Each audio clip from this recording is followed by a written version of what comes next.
சிம்ம ராசி அன்பர்களுக்கு வணக்கம். சிம்ம ராசி காலபுருஷனுக்கு 5வது ராசி. சூரிய பகவான் ஆட்சி பெறும் வீடு. இப்பொழுது சூரிய பகவான் இது ஆவணி மாதம் என்பதால் ஆட்சி பீடத்தில் இருக்கிறார். ஆவணி மாத கிரகங்கள் எப்பேற்பட்ட பலனை வழங்கப் போகிறது? மகம், பூரம், உத்திரம் முதல் பாதம் உள்ளடக்கியது. குரு பகவான் 11ல் இருந்து அளப்பெரிய பலன்களை தர இருக்கிறார். உங்களை பொறுத்தவரையிலையும் 2 புதன் இந்த மாத இறுதியில் கடைசி வாரம் உச்சநிலை பெறுகிறார். உங்களுக்கு சொல்வாக்கும் பிறகு போகிறது, செல்வாக்கும் பெருகப் போகிறது என்று சொன்னால் மிகையாகாது. இந்த பிபிஓ சாஃப்ட்வேர் கம்யூனிகேஷன் வேலை பார்க்கக்கூடியவர்களுக்கு சிறப்பான ஒரு மாதம். இளைய சகோதர சகோதரிகளால் நன்மைகள் நடக்கும்.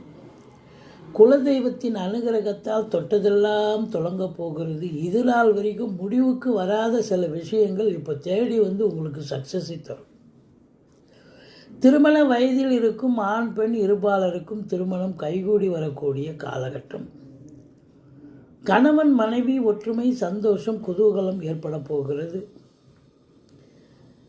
உங்களை பொறுத்தவரை 10ஆம் இடத்தை சனி பார்ப்பதால் கொஞ்சம் அதிகப்படியான உழைப்பு தேவைப்படுகிறது அப்படின்னு தான் சொல்லணும் ஒழிய, மற்றபடி இந்த மாதம் தொழில், வர்த்தகம், உத்தியோகம் இதெல்லாம் செய்யக்கூடிய அன்பர்களுக்கு சிறப்பான ஒரு மாதம். நல்ல ஒரு சம்பாத்தியத்தை ஈட்டி தரப்போகிறது அப்படின்னு சொல்லணும்.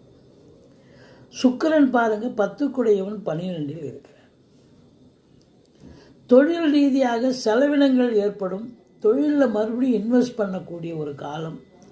தாராளமாக இன்வெஸ்ட் பண்ணிங்கன்னா நல்ல ரெட்டிப்பு வருமானம் வரக்கூடிய ஒரு தருணமாக இது அமையப் போகிறது. மொத்தத்தில் பார்க்கும் பொழுது இந்த ராசி அன்பர்களுக்கு 23, 24 சந்திராஷ்டம நாட்கள் வர இருப்பதால் நம்ம ஆவணி தமிழ் தேதியை தான் குறிப்பிட்றோம். ரொம்ப எச்சரிக்கையாக இருங்க. மற்றபடி வெளிநாடு போகணும்னு நினைக்கக்கூடிய அன்பர்களுக்கு தாராளமாக அதற்கான ஆயத்த வேலைகளை நீங்கள் துவங்கலாம். குடும்பத்தில் மகிழ்ச்சி. ராசிநாதன் உங்களுக்கு மாத இறுதியில் உச்சநிலை பெறுவது என்பது, அதாவது 2க்கும் 11க்கும் உடையவன் உச்சநிலை பெறுகிறார் புத பகவான். சூப்பர். அப்போது குடும்ப மேன்மை, பொருளாதார மேன்மை, நினைத்த காரியம் கைகூடி வரும். பல அற்புதங்கள் நடக்கப் போகிறது.